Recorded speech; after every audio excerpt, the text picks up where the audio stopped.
Hello friends, this is Pooja Agnihotri and I'm here again with the next lecture of Environment and Ecology series. Today in this lecture we'll study about the ecosystem, the types of ecosystem, that is natural and aquatic ecosystem, and the structure of ecosystem.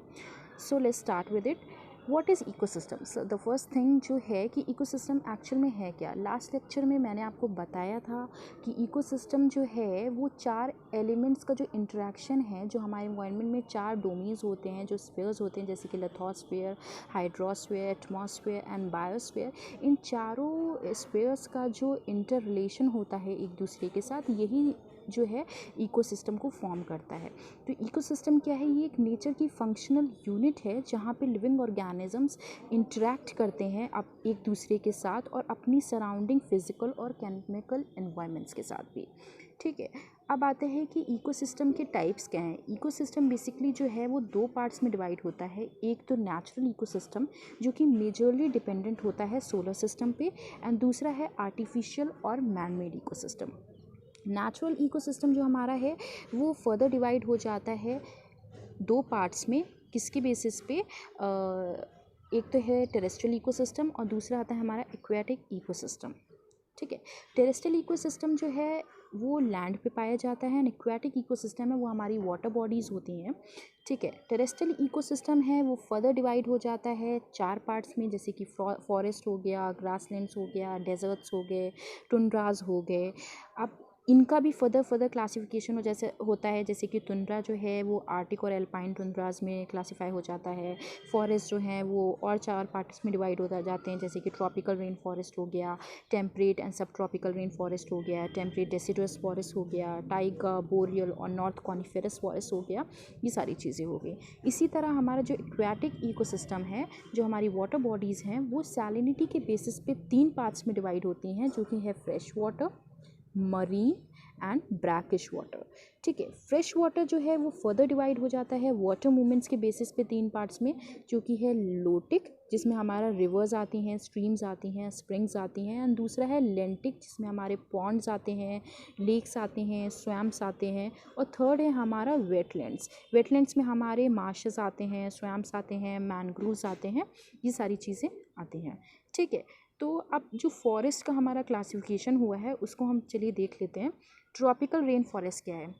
ये जो tropical rain forest होते हैं ये पाए जाते हैं equator का जो ईदर साइड है, जहाँ पे रेनफॉल जो है वो 200 सेंटीमीटर के ऊपर होती है, अबव होती है 200 सेंटीमीटर के, वहाँ पे ये फॉरेस्ट पाए जाते हैं। यहाँ पे जो टेम्परेचर होता है, जो ह्यूमिडिटी होती है, दोनों ही हाई होती है, और ये काफ़ी ज़्यादा डाइवर्स होते हैं फ्लोरा और फौना में।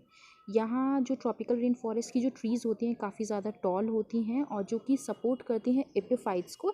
एपिफाइट्स क्या होते हैं? जैसे कि वीन्स हो गई, क्रीपर्स हो गए, वुडी क्रीपर्स हो गए, ऑर्किड्स हो गए, ये सारी चीज़ों को ट्रॉपिकल रेन फॉरेस्ट में जो एपिफाइट्स होती हैं वो यहाँ पे ट्रॉपिकल रेन फॉरेस्ट में पाई जाती है। दूसरा आता है हमारा टेम्परेट एंड सब ट्रॉपिकल रेन फॉरेस्ट। टेम्परेट और सब ट्रॉपिकल रेन फॉरेस्ट क्या होते हैं? ये कॉनिफेरस और broad leaf type of forest होते हैं जो कि टेम्परेट जोन में अकर करते हैं। ये यहाँ पे जो रेनफॉल होती है वो काफ़ी ज़्यादा होती है, काफ़ी हाई होती है, और इनकी जो डेंसिटी होती है वो काफ़ी लोअर होती है as compare to tropical rain forest. ठीक है, यहाँ का जो फ्लोरा एंड फौना होता है वो भी ऑलमोस्ट सिमिलर होता है ट्रॉपिकल रेन फॉरेस्ट के। थर्ड हमारा आता है temperate deciduous forest. Temperate deciduous forest में क्या होता है कि ऑटम सीज़न जो होता है उसमें ये फॉरेस्ट जो होते हैं वो अपनी लीव्स को शेड कर देते हैं, जो उनकी पत्तियाँ होती हैं वो झड़ जाती हैं, और स्प्रिंग सीज़न में क्या होता है कि नई पत्तियाँ जो होती हैं, जो न्यू फॉलेज होता है वो ग्रो कर जाता है। ठीक है, इस तरह के जो फॉरेस्ट होते हैं वो एग्जिस्ट करते हैं मॉडरेट क्लाइमेट में, और ये ग्रो करते हैं जो सॉइल्स होते हैं न्यूट्रिएंट रिच, जो ब्राउन सॉइल्स होते हैं वहाँ पे ये ग्रो करते हैं। ठीक है, ये जो फॉरेस्ट होते हैं ये एक तरह से स्ट्रैटिफिकेशन शो करते हैं, और इनके पास जो होता है वो सैपलिंग्स होती हैं उनका एक अंडर लेयर होता है। सैपलिंग्स जो श्रब्स और टॉल हर्ब्स होते हैं उनका एक अंडर लेयर होता है। तो बेसिकली फॉरेस्ट जो है ये स्ट्रैटिफिकेशन शो करते हैं and have under layer of saplings, shrubs and herbs. यहाँ पे जो कॉमन ट्रीज़ हैं जो पाई जाती हैं वो हमारी ओक हो गई, बीच हो गए, हेथ हो गया, एंड चेस्टनट हो गया। ये सारी ट्रीज़ जो हैं वो टेम्परेट डेसिडुअस फॉरेस्ट में पाई जाती हैं। ठीक है, फोर्थ हमारा आता है टाइगा। इसे हम बोरियल और नॉर्थ कॉनिफेरस फॉरेस्ट भी बोलते हैं। ये इस तरह के जो फॉरेस्ट हैं वो सदर्न हेमिस्फीयर में प्रेजेंट नहीं होते हैं, वहाँ पे नहीं पाए जाते हैं, एज़ वहाँ पे कोई भी लैंड नहीं है इस लैटिट्यूड पे जहाँ पे ये पाए जाएँ। तो बेसिकली इस तरह के जो फॉरेस्ट हैं वो सदर्न हेमिस्फीयर में नहीं पाए जाते हैं। ठीक है, फॉरेस्ट जो है वो यहाँ पे एवरग्रीन होता है, ड्रॉट रेजिस्टेंट होता है और वुडी होता है। एंड सॉइल्स जो होता है, यहाँ के जो सॉइल्स होते हैं वो एसिडिक होते हैं और न्यूट्रिएंट्स में रिच नहीं होते हैं, यानी पुअर होते हैं न्यूट्रिएंट्स में। ठीक है, तो ये 4 तरह के फॉरेस्ट हैं। फिर हमारा आता है ग्रासलैंड्स। ग्रासलैंड्स जो होते हैं, ये ग्रासलैंड्स एरियाज़ जो हैं ये ग्रास डोमिनेटेड एरियाज़ होते हैं, जो कि ट्रॉपिकल रीजन्स में भी पाए जाते हैं और टेम्परेट रीजन्स में भी पाए जाते हैं। इस तरह के एरियाज़ जो हैं वो पाए जाते हैं जहाँ पे वेल डिफाइंड हॉट और ड्राई क्लाइमेट है, रेनी सीज़न है, वार्म सीजन है, इस तरह के एरियाज़ में और क्लाइमेट में ये पाए जाते हैं। ठीक है, इस जो ग्रासलैंड्स हैं वो वर्ल्ड में डिफरेंट डिफरेंट नेम से जाने जाते हैं। जैसे कि हम नॉर्थ अमेरिका में इसे प्रेरीज बोलते हैं, एंड अफ्रीका में हम इसे सवाना बोलते हैं। ठीक है, और इनके जो कॉमन फौना होते हैं वो हो गए, जैसे एस हो गया, जेब्रा हो गया, एंटीलोप्स हो गए, रेप्टाइल्स हो गए, रोडेंट्स हो गए। ये तरह तरह के फौना हैं जो ग्रासलैंड वाले एरियाज़ में पाए जाते हैं। फिर आता है हमारा डेजर्ट्स। डेजर्ट्स जो हैं ये एरियाज़ काफ़ी ज़्यादा, यहाँ पे एक टेम्परेचर बहुत ही ज़्यादा हाई होता है, रेनफॉल बहुत ही कम होती है, और यहाँ पे जो लैंड होता है वो सैंड से, बालू से कवर होता है। ठीक है, यहाँ का जो कॉमन वेजिटेशन है जो देखने को मिलता है वो है हमारा कैक्टी, अकेकिया, यूफोर्बिया, ये सारे। ठीक है, यहाँ के जो प्लांट्स होते हैं वो मोस्टली श्रब्स होते हैं, साइज़ में बहुत ही छोटे होते हैं, और जो रूट्स होती हैं उनकी वेल डेवलप्ड होती हैं। ठीक है, एनिमल्स यहाँ के नॉकटर्नल होते हैं। ठीक है, काफ़ी फास्ट रनर्स होते हैं। नॉकटर्नल मतलब काफ़ी, इनकी जो नेक होती है वो काफ़ी लंबी होती है, और फास्ट रनर्स होते हैं विद लॉन्ग लेग्स, लेग्स भी इनके काफ़ी लंबे होते हैं। ठीक है, फिर आता है हमारा टुंड्रास। टुंड्रास ऐसे एरियाज़ हैं जहाँ पे एक्सट्रीमली सीवियर एनवायरमेंटल कंडीशंस देखने को मिलती हैं। 2 तरह के होते हैं टुंड्रास भी, एक तो आर्टिक टुंड्रा होता है जो कि पाया जाता है near the polar ice cap and above the tree line in northern hemisphere, and दूसरा होता है हमारा एल्पाइन टुंड्रास। एल्पाइन टुंड्रास जो होते हैं ये अकर करते हैं हाई माउंटेन्स पे अबव द ट्री लाइन। यहाँ पे जो वेजिटेशन टुंड्रा रीजन में जो देखने को मिलता है वो है cotton grass, sages, birches and lichens. And animals जो देखने को मिलते हैं वो है हमारे रेनडियर, मस्कॉस, आर्टिक हेयर्स, कोरल्स। इस तरह के एनिमल्स जो हैं वो यहाँ टुंड्रा रीजन्स में देखने को मिलते हैं। नेक्स्ट हमारा आता है एक्वाटिक इकोसिस्टम। एक्वाटिक इकोसिस्टम क्या है? ये वाटर बॉडीज़ हैं जो कि कंटेन करती हैं एक्वाटिक ऑर्गेनिजम्स को, जैसे कि हमारा न्यूस्टॉन हो गया, प्लैंकटन हो गया, एल्गी हो गई, फिशेस हो गए, प्लांट्स हो गए, नेक्टॉन हो गए, इन सबको कंटेन करता है। हमारे एक्वस इकोसिस्टम में जो लाइफ होती है वो मेनली इफ़ेक्ट होती है कुछ फैक्टर्स से, जैसे कि टेम्परेचर हो गया, सनलाइट हो गई, ऑक्सीजन का लेवल हो गया, वाटर की ट्रांसपेरेंसी हो गई। ये सारे जो फैक्टर्स हैं ये इफ़ेक्ट करते हैं एक्वस इकोसिस्टम में लाइफ को। ठीक है, एक बहुत इंपॉर्टेंट चीज़ है जिस पे क्वेश्चन बनता है कभी कभार कि फोटिक जोन क्या है। तो फोटिक जोन जो है ये एक्वस इकोसिस्टम का पार्ट है जहाँ पे सनलाइट जो है वो पहुँचती है। ठीक है, और इसी फोटिक जोन को इस एक्वस इकोसिस्टम का फूड हाउस भी माना जाता है, एज जो फोटोसिंथेसिस जो एक्टिविटीज़ हैं वो लिमिटेड होती हैं इसी जोन में। ठीक है, अब आगे बढ़ते हैं, देखते हैं कि हमारा एक्वस इकोसिस्टम जो है उसके क्लासिफिकेशन पे जाते हैं। तो एक्वस इकोसिस्टम जो है वो सैलिनिटी के बेसिस पे 3 पार्ट्स में डिवाइड होता है, एक तो फ्रेश वाटर, मरीन एंड तीसरा ब्रैकिश वाटर। फ्रेश वाटर जो है वो फर्दर डिवाइड हो जाता है वाटर मूवमेंट्स के बेसिस पे लोटिक में, लेंटिक में और वेटलैंड्स में। फ्रेश वाटर क्या है? वाटर जो कंटेन करता है लो सॉल्ट का कंटेंट। ठीक है, वही फ्रेश वाटर होता है। अब इसका जो फर्दर डिवीजन होता है तो लेंटिक जो इकोसिस्टम होता है वो ये होता है कि वाटर यहाँ पे जो होता है वो स्टिल होता है और बहुत स्लोली मूव कर रहा होता है, जैसे कि पॉन्ड्स में हो गया, लेक्स में देखने को मिलता है। लोटिक में क्या होता है कि यहाँ पे रनिंग वाटर सिस्टम्स होते हैं। ठीक है, फ्लो काफ़ी तेज़ होता है, जैसे कि हमारी स्प्रिंग्स हो गई, स्ट्रीम्स हो गई, रिवर्स हो गई।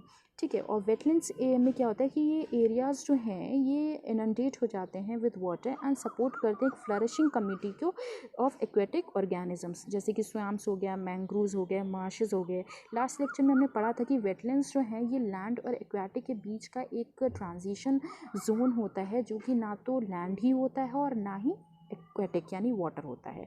ठीक है, और इस तरह के वेटलैंड एरियाज़ जो हैं जो अर्थ पे हमारे मोस्ट प्रोडक्टिव एरियाज़ हैं उनकी लिस्ट में भी ये एरियाज़ आते हैं। ठीक है।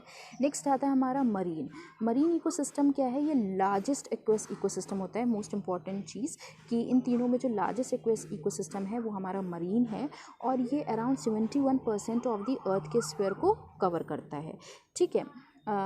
यहाँ पे जो बायोडाइवर्सिटी है वो काफ़ी ज़्यादा हाई होती है as compare to terrestrial ecosystems, और इसमें एक टाइडल जोन है जहाँ पे मैक्सिमम डाइवर्सिटी जो है मरीन ऑर्गेनिजम्स की वो पाई जाती है। ठीक है। फिर एक प्रोसेस होता है जिसे हम बोलते हैं ऑस्मो रेगुलेशन प्रोसेस इसी मरीन इकोसिस्टम में। वो इस प्रोसेस की वजह से क्या होता है कि जो प्लांट्स एंड एनिमल्स होते हैं ओशंस में वो काफ़ी ज़्यादा टॉलरेंट हो जाते हैं हाई सॉल्ट कंसनट्रेशन के। ठीक है। एंड एक और होता है जैसे बायोल्यूमिनेसेंस प्रॉपर्टीज़ जो होती हैं ये काफ़ी ज़्यादा देखने को मिलती हैं डीप जो सी क्रिएचर्स होते हैं, यानी सी में जो काफ़ी गहराई में क्रिएचर्स पाए जाते हैं उसमें उनमें जो है बायोल्यूमिनेसेंस प्रॉपर्टीज़ जो हैं वो देखने को मिलती हैं। फिर थर्ड हमारा आता है ब्रैकिश एक्वेस इकोसिस्टम। ठीक है। इसमें क्या होता है कि वाटर जो है वो कंटेन करता है काफ़ी ज़्यादा सैलिनिटी को than the fresh water, but not as much as sea water. ठीक है। और ये जो ब्रैकिश वाटर इकोसिस्टम होता है ये लिंक्स होती हैं between the terrestrial and the coastal ecosystems. ठीक है। अब आगे हम बढ़ते हैं और देखते हैं कि हमारे इकोसिस्टम का जो स्ट्रक्चर है वो क्या है।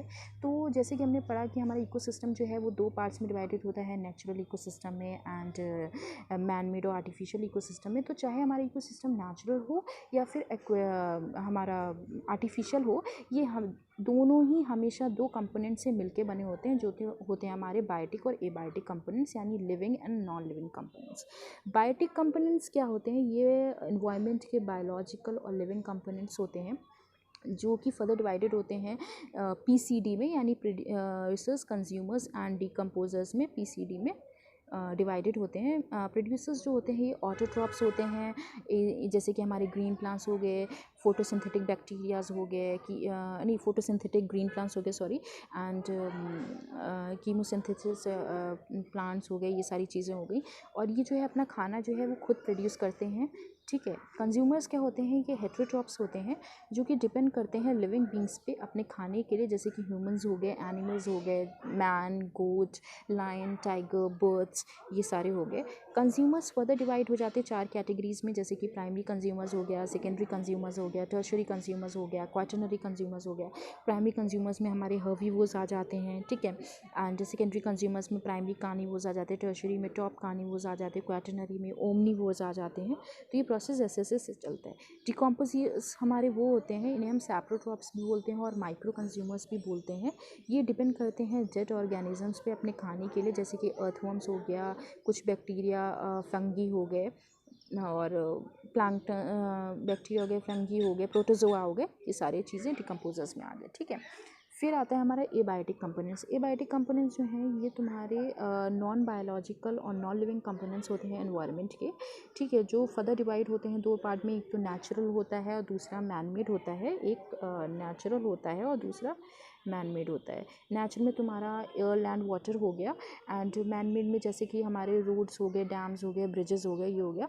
और भी इनके और भी क्लासिफिकेशन होते हैं, जैसे कि ये क्लासीफाई हो जाते हैं क्लाइमेटिक कंपोनेंट्स में और एडापिक कंपोनेंट्स में।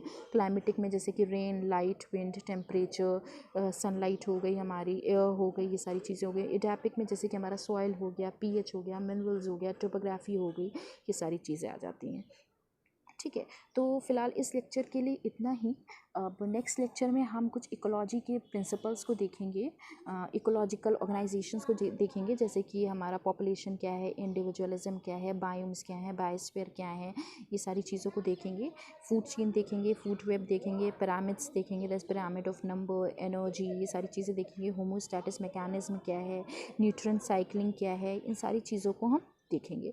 तो चलिए मिलते हैं अपने नेक्स्ट लेक्चर में। एंड अगर आपको मेरा ये लेक्चर अच्छा लगा हो तो please do like, share and subscribe my channel. Thank you for watching. Take care. Bye bye.